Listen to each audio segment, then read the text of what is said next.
আল্লাহ বলছেন এরা চিন্তায় পড়ে যায় আইয়ুমসিকুহু আলা হুন আম ইয়াদুসসুহু ফিত তুরাব।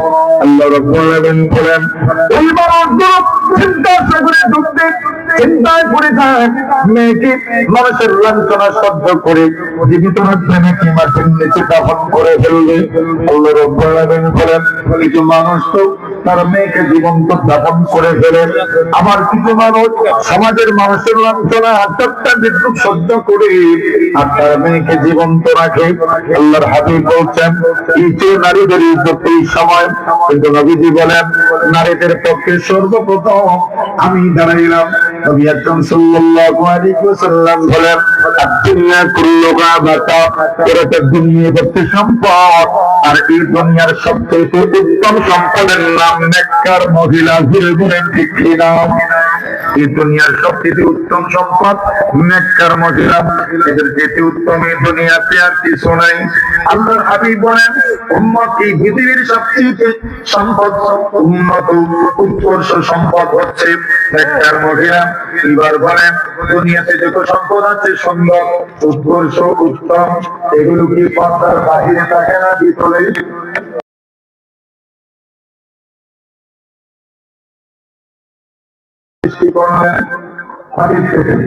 এখন আদমের বাঁকা হাতটি থেকে সৃষ্টি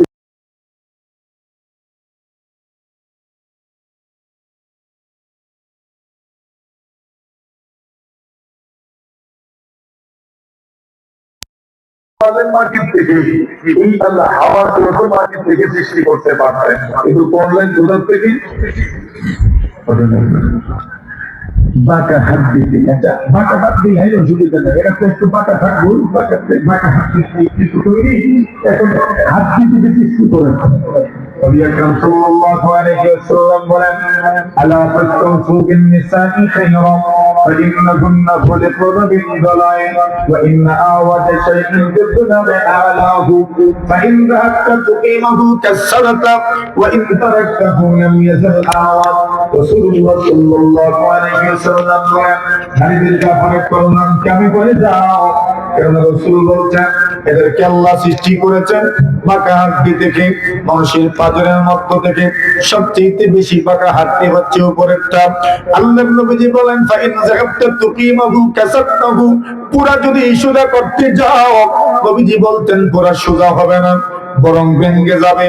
ওয়া ইন তারাকতাহু লাম ইয়াজাল আওয়াজ, আবার যদি পুরা সোজা হবে না মনে করে যদি তুমি তার পিছনে মেহনতই করো না, যদি একটু শাসন রাখো না, নবীজি বলছেন এটা একদম অকেজ হয়ে পড়বে আর উপকৃত হইতে পারবেন না। তবে তো বোঝা গেল নারীদেরকে সৃষ্টি করা হয়েছে হাড্ডি থেকে। আল্লাহ তাআলা জানায়া দিলেন পৃথিবীর নারীরা শুনে রাখো আমি আল্লাহ তোমাদেরকে সরাসরি মাটির থেকে সৃষ্টি করে নাই, বেপরদেগী হয়ে যাবে, এই জন্য সরাসরি মাটির থেকে বানাই নাই। আমি আল্লাহ তাআলা চামড়ার নিচের পর্দা, পর্দার নিচের গোশত, গোশতের নিচের হাড্ডি, এই হাড্ডি থেকে সৃষ্টি করলাম। আমি আল্লাহ ইঙ্গিত করে দিলাম সৃষ্টি করেছি পর্দার ভিতর থেকে। ইজ্জত আর সম্মান সম্ভ্রম যদি বাঁচাইতে চাও তোমাকে অবশ্যই পৃথিবীর বুকে পর্দার বিধান মেনে চলতে হবে, ঠিক কিনা? পর্দার বিধান যদি মানতে পারো তবেই সম্মান থাকবে, বিধান যদি মানতে পারো না তাহলে তোমার সম্মান রক্ষা করা যাবে না। তাহলে এক গুরুত্ব আমরা বুঝতে পারলাম সম্মান টিকানোর জন্য তো পর্দার ভিতরে থাকার দরকার। আচ্ছা এটাও তো বুঝলাম, দামি জিনিস হিসেবে পর্দা করবে তাও তো আমরা বুঝতে পারলাম। দামি বলতে কি পরিমাণ দামি জিনিস এটা তো আমাদের চাইতে মহিলারা আরো ভালো বুঝবে। কেমনে বুঝবে এর ছোট্ট একটা উদাহরণ দেই।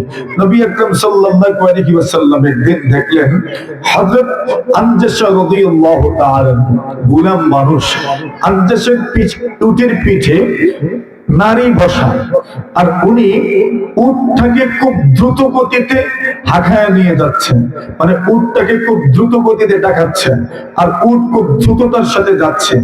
আল্লাহ রাসূল দূর থেকে দেখে বললেন রুয়াই দেখাইয়া আনজাশা, আরে ও আনজাশা একটু ধীরে যাও, একটু আস্তে যাও, একটু ধীরে স্থিরে যাও। রিফকাম বিল কাওয়ারির, কোন বর্ণনায় পাওয়া যায় লা তাকসিরিল কাওয়ারিদ, কাচের জিনিসকে তুমি ভেঙে ফেলো না। সুবহানাল্লাহ কইবেন নি? জোরে এখন বোঝায় দেই। আচ্ছা, আনজাসার পিছনে কাচের জিনিস তো কি কাছের জিনিসটা মহিলা? আচ্ছা, কোন মানুষের উটের পিছনে মনে করেন বাইসাইকেল নিয়ে যাচ্ছেন আপনি, বাইসাইকেলের আপনার পিছনে ক্যারিয়ারে যদি আপনার বন্ধু বইতে পারে তাহলে তার একবারে উঁচা নিচে সমান, বেশ কম আছে, সব সমান। ইচ্ছে করে শেষ খাওয়াইবেন বুঝুক দে। কিন্তু যদি আরে না কি আবার ইয়েস এরকমই করবেন যাতে করে এটা মজা বুঝে। কেউ তো চাইবো দেখি আপনার স্পিড ব্রেকারে লাগাইয়া নিয়ে উল্টাই দিলি হয়। মোটর সাইকেল যদি আপনার মোটর বাইকের পিছনে যদি বন্ধ বসে তো তার উপায় নেই, একবার ঠাস করে মারে, এটা ভাল মারে উফ। এখন যদি ওই লোকের বাইকের পেছনে তার বোন, মা অথবা ভাগ্নি বা ভাতিজি বা স্ত্রী কেউ বসে তো কি করে? কেন? বেশকমটা কি? বেশকমটা হইলো এরা পুরুষ আর এরা এরা পুরুষ আর এরা মহিলা। পুরুষের মহিলাদের মধ্যে পার্থক্যটা কি? পুরুষের মহিলাদের মধ্যে পার্থক্য হইল পুরুষ হইলো স্টিলের গ্লাস আর মহিলা হইলো কাঁচের গ্লাস। পুরুষের মহিলার মধ্যে পার্থক্য কি? পুরুষ হইল স্টিলের গ্লাসের মতো আর নারী হলেন কিসের মতো?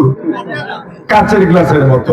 আচ্ছা, কাঁচের গ্লাস এটা ভাঙ্গেও সহজে, এই জন্য আর দামও বেশি। ভাঙ্গেও সহজে, দামও বেশি, সম্মানও বেশি, মর্যাদাও বেশি।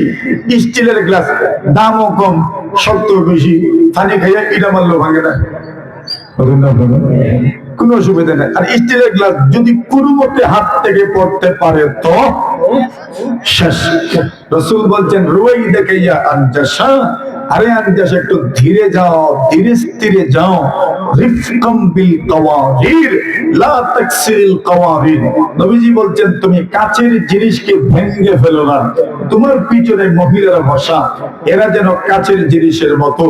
সারা দুনিয়া প্রথম থেকে আজ পর্যন্ত যত নারীবাদী দুনিয়া থেকে গত হয়েছে, নারীদের ক্ষেত্রে তাদের যত শব্দ আছে, আর রাসূলের এই একটা শব্দ নারী নারী নয় যেন কাছের জিনিসের মতো।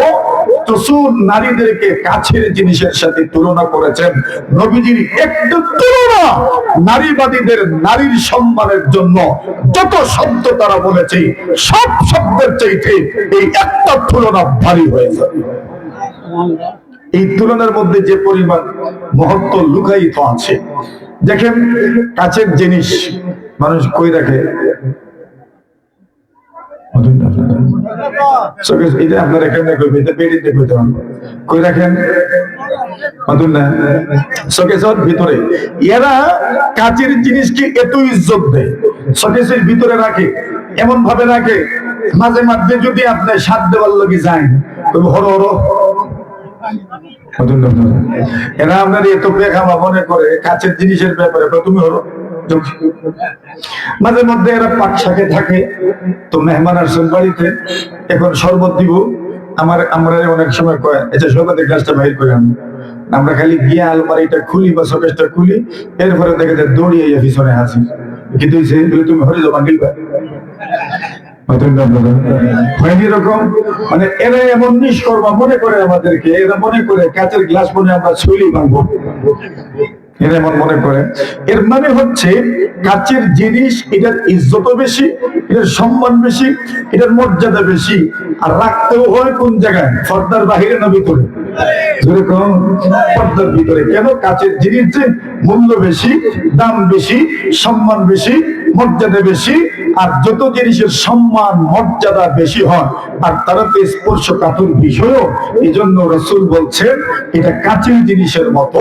নবীজি এক তুলনা দিয়ে বুঝিয়েছেন রাখতে হবে অত্যন্ত নিরাপত্তার সাথে, রাখতে হবে শোকেসের ভিতরে, রাখতে হবে আলমারির ভিতরে, তালা দিয়ে রাখতে হবে।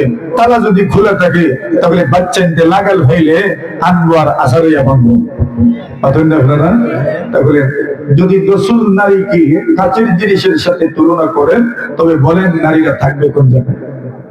পর্দার বাহিরে না ভিতরে? পর্দার ভিতরে থাকবে। কেন? কাচের জিনিস, যে কাচের জিনিসের ইজ্জত কম না বেশি? তো থাকবো। আর এরা ভেঙে যায় দ্রুত, এজন্য থাকবে কোথায়? পর্দার ভিতরে। আমরা ভুরুর সাথে আমরা হইলাম স্টিলের গ্লাস, এটা অসুবিধা নেই, এটা কোনো অসুবিধা নেই, একটু সে হইব আর কি। এই জন্য পুরুষেরা বাহিরে থাকেন, স্টিলের গ্লাস কেউ রাখেনি ভিতরে।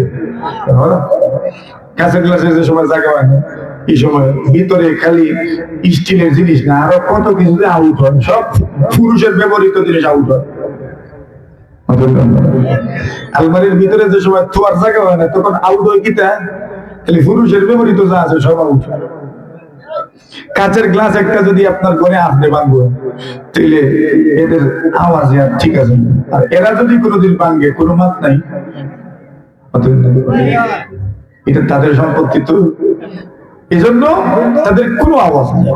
দেখানোর বিষয় ছিল যে রাসূল বলছে কাচের জিনিসের সাথে তুমি কোমল আচরণ করো, কোমল ব্যবহার করো। নারীরা যেন কাচের জিনিসের মতো, এটা রাখতে হবে নিরাপত্তার সাথে এবং অত্যন্ত নাজুক, সেনসিটিভ, স্পর্শকাতর। এজন্য খুব নিরাপত্তার সাথে আলমারির ভিতরে, শোকেসের ভিতরে রাখতে হবে, যাতে কোনোভাবেই এটা ভেঙে না যায়। ঠিক না বেটি বলেন? এখন বলেন, এরা পর্দার বাহিরে থাকতো না ভিতরে থাকতো? পর্দার ভিতরে থাকতো। এজন্য ইসলাম নারীদেরকে পর্দার বিধান দিয়েছে। আচ্ছা দেখেন, এই সমাজ ব্যবস্থায় আমরা যখন চলাফেরা করি, টাকা পয়সা তো আমাদের সাথে থাকেনি মাঝে মাঝে।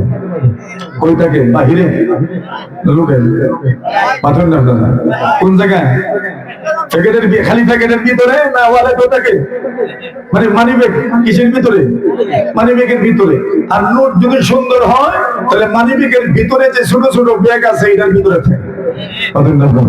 যত সুন্দর হবে এর ফর্দা তত, যত সুন্দর হবে পর্দা তত বেশি। আর আমরা দেশের নারীদের কাজ হলো যে যত বেশি সুন্দর হইব তার পর্দা তত কম। ইসলাম আমরা স্বাভাবিকভাবে যেটা মূল্য যত বেশি, দাম যত বেশি, যেটা সুন্দর যত বেশি, এটার পর্দাও তত বেশি। এজন্য সুন্দর নোট হইলে থাকে কই? মানি ব্যাগের ভিতরে যে সিলভার প্যাকেট আছে, এটার ভিতরে থাকে। কেন? দাম বেশি, সুন্দর বেশি, আকর্ষণ বেশি, এজন্য থাকবে কই? পর্দার ভিতরে। আর আগর মুরব্বী হইলে তো আর মানি বেগুনি ব্যাগ নাই, একবারে ডাইরেক্ট টুকরো। কিতার ভিতরে টুঙ্গুরো করেনি আপনারা দেশ, টুঙ্গর করেন ওই যে এদিকে লঙ্গি ঢুকে মানুষে, এটা নাম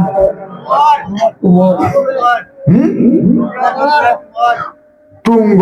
হ্যাঁ, টুমর, টুঙ্গর যেটাই হোক, এটা ওই যে এখানে লঙ্গি যে আগা ঢুকান, ফেস মেরে তো। মহিলারা মাঝে মাঝে কোন জায়গায় যাওয়ার সময় কাপড়ের আগায় গাইড দেয়নি, কিটা তো কিটা তো টাকা তো কিটা বুঝা গেল টাকার পর্দা আছে না নাই? কেন? সম্মানী জিনিস, মর্যাদার জিনিস, দামি জিনিস, এজন্য কি আছে? পর্দা আছে। বলেন এখন নারীর ইজ্জত কম না বেশি? থাকতো কই? আমি না শুধু গুরুত্বটা তুলে ধরবো, এরা যদি টাকাও নিজের আপনার কাপড়ের একটা গাইড মেরে রাখে, তাহলে নারী এত মর্যাদা টাকার চেয়ে কম না, টাকার চেয়ে তো আরো বেশি তো থাকবো কই? পর্দার ভিতরে। আচ্ছা, সোনার মর্যাদা কম না বেশি? থাকে কোথায়? পর্দার বাহিরে না শোকেসের ভিতরে? শুধু শোকেসের ভিতরে না, শোকেসের ভিতরে ডয়ারের ভিতরে পর্দা আর একটা আছে, এখানে ডয়ারেরও ভিতরে থাকে। মানে এত পর্দার ভিতরে থাকে। তার ডয়ারের ভিতরে যেমন এমনি রাখে না, এটা সোনার একটা বক্স আছে, বক্সের ভিতরে রাখে। পর্দা পর্দা কত হইল? শোকেস একটা, ডয়ার একটা, আর বক্স আরেকটা। আচ্ছা, বক্সের ভিতরে মাঝে মাঝে তো কাপড় দিয়ে ভেজায় রাখে, আমরা কাগজ দিয়ে পেছায় রাখে। পর্দা কত হয়েছে? একটা পর্দা। সোনার যদি এত পর্দা হয়, নারীর দাম তো সোনার চাইতে আরো বেশি। তাহলে নারীরও পর্দার দরকার আছে না? জোরে বলে পর্দার দরকার আছে। আচ্ছা, এই দুনিয়াতে মানুষ যখন কিছু মানুষের বাড়িতে আপনি দেখবেন দুধের গাই আছে, অনেক মানুষ এটারে একবারে নিরাপত্তার সাথে রাখে, পর্দার ভিতরে রাখে, কেউ দেখায় না। আসেনি কিটা লাগে দেখায় না, চোখ লাগবো, কেটে লাগবো, কেটে লাগবো, চোখ লাগবো, চোখ আসেনি, নজর লাগেনি। রাসূল বলছেন যদি এই দুনিয়াতে তাকদীরকে খণ্ডানোর মতো শক্তি থেকে থাকে তবে নজরে আছে। তাকদীরকে খণ্ডানোর মতো শক্তি কোন জিনিসে আছে? নজরের মধ্যে আছে। কিছু মানুষ আছে এরা মাঝে মাঝে নজর দেয়, জ্বালাইলা আসেনি। এজন্য কিছু দেখলে পরে কি বলবেন? কিছু মানুষ কই ইয়া মাবুদ, ইয়া মাবুদের লোকে সব কি জ্বলছে, আর ইয়া মাবুদের পরিবর্তে দেখো ওয়াও কও তেও জ্বলবে। কি কইলে? ওয়াও, ভেরি নাইস, জ্বলছে। এজন্য বলবেন কি মাশাআল্লাহ। এজন্য অনেক মানুষ ক্ষেতের মধ্যে ওই যে গরু রুইরা আপনারা একটু ডান বড়বার করে উপরে আপনার নিচে দিয়া একটা ডান্ডা বাড়ি আর উপরে টিন, এখানে কি লিখবেন? এটার লাগি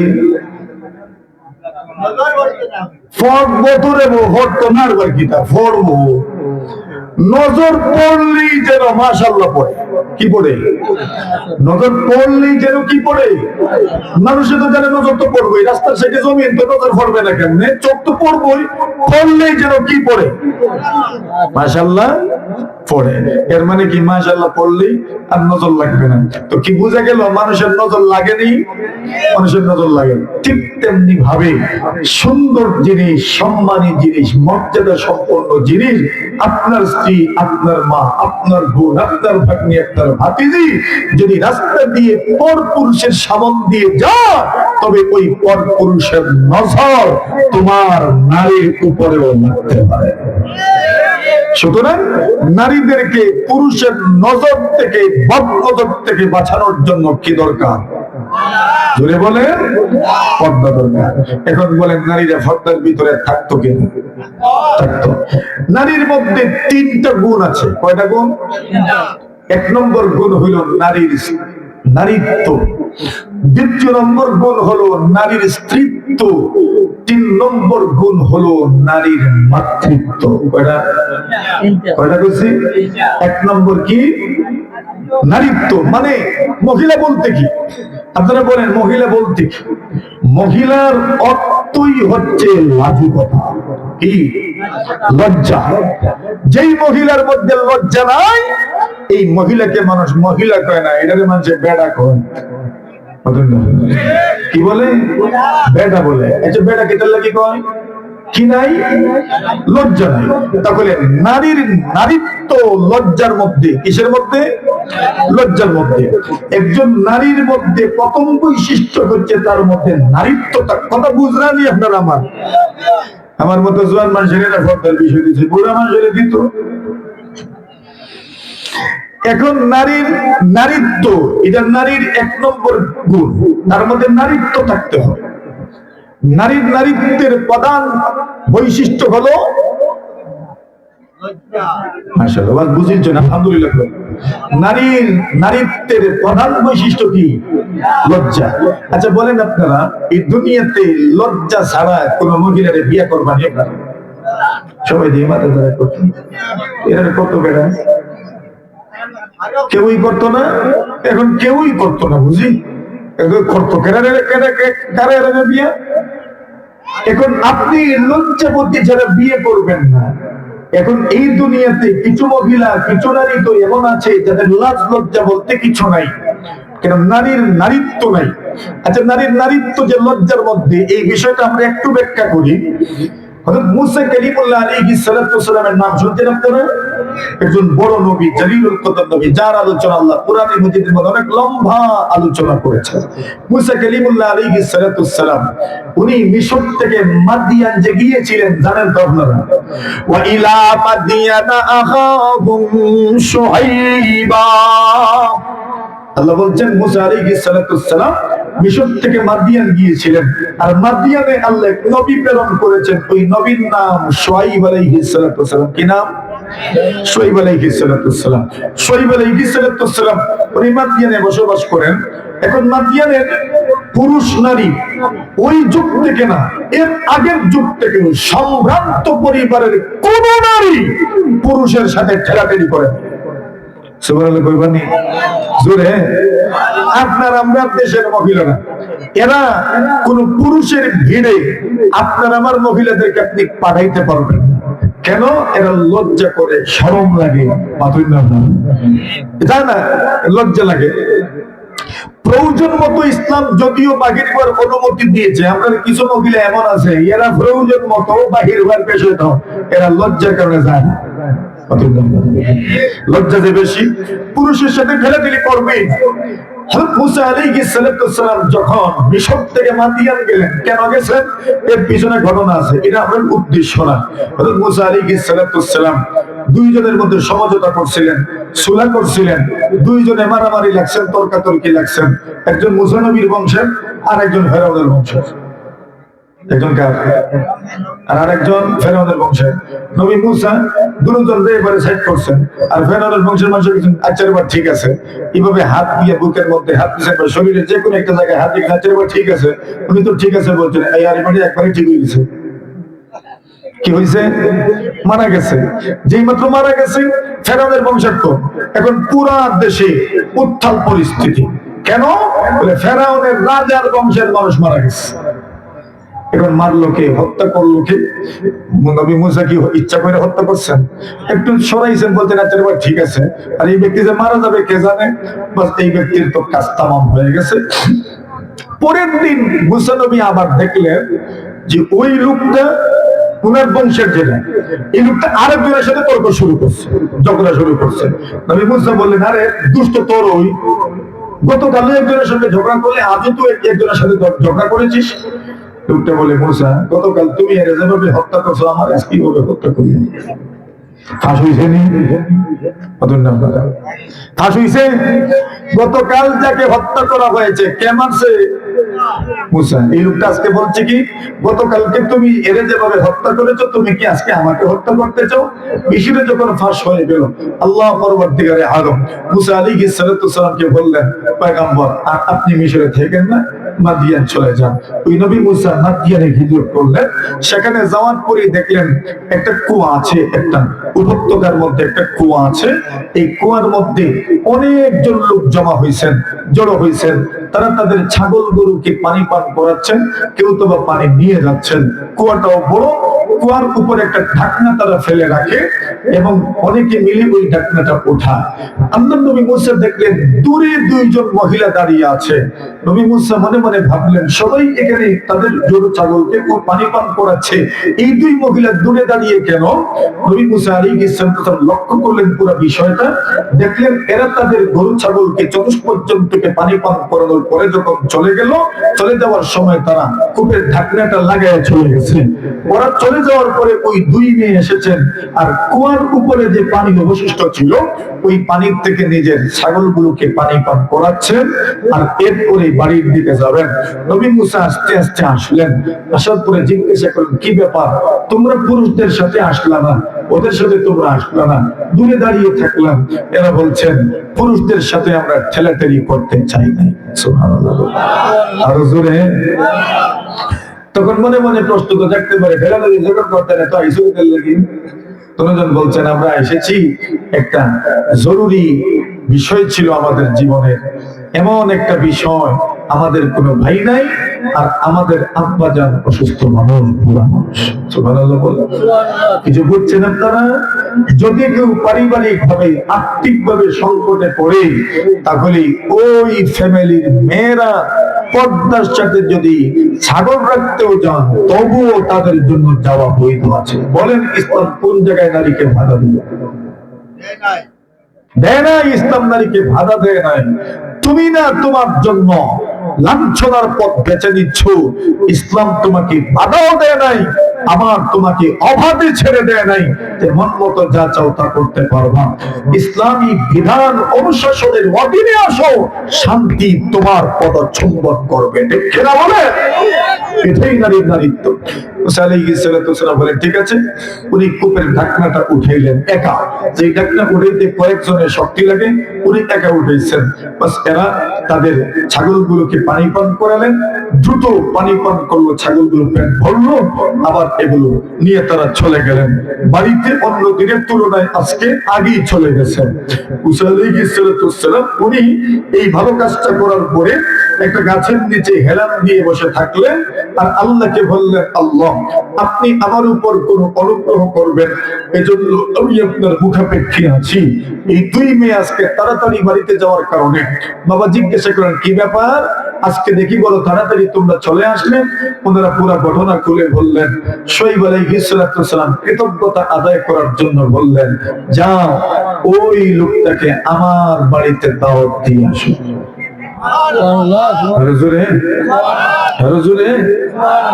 লজিং করার ব্যবস্থা, ওই অরূপ কিদার ব্যবস্থা,